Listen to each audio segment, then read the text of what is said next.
नमस्कार दोस्तों, welcome to source IAS. चलिए आज हम लोग इसमें जानेंगे महान महाभारत के महर्षि के बारे। हाँ, तो चलिए शुरुआत करते हैं। आपने महाभारत का नाम सुना होगा। महाभारत की कथाएं अत्यधिक लोकप्रिय है।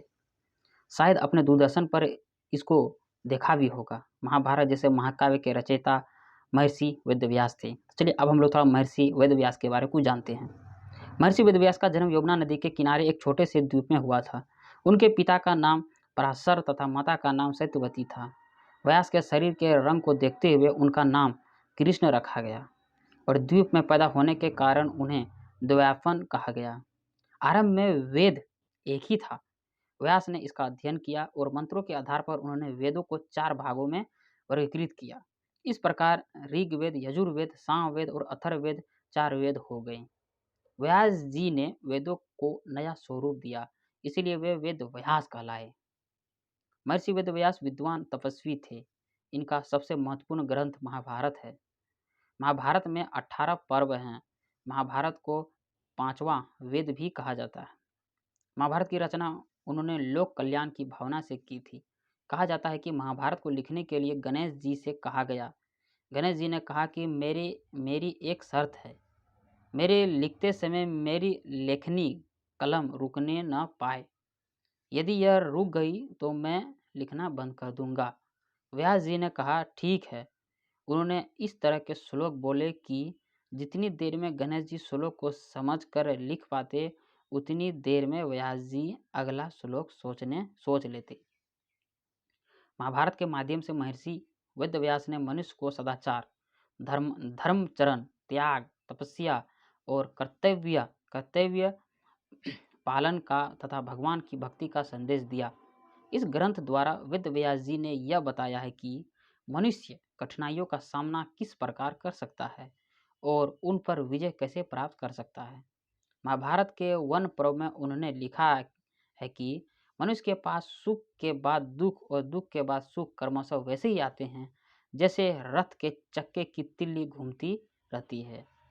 महाभारत के शांति पर्व में भीष्म द्वारा युधिष्ठिर को दिया गया उपदेश, तुम पुरुषार्थ के लिए प्रयत्नशील रहो। पुरुषार्थ के बिना केवल भाग्य के बल पर राजा उद्देश्यहीन हो जाता है। राजा आवश्यकता अनुसार कठोरता और कोमलता का सहारा ले। राजा को अपने स्वार्थ के कार्यों का परित्याग कर देना चाहिए। उसे वही कार्य करना चाहिए जो सभी के लिए हितकारी हो। उस समय सभी व्यक्ति वेदों का पाठ नहीं करते थे। धीरे धीरे ऐसे लोगों की संख्या बढ़ती गई। व्यास ने विचार किया कि बहुत संख्या में लोग भारत की संस्कृति से अनजान है।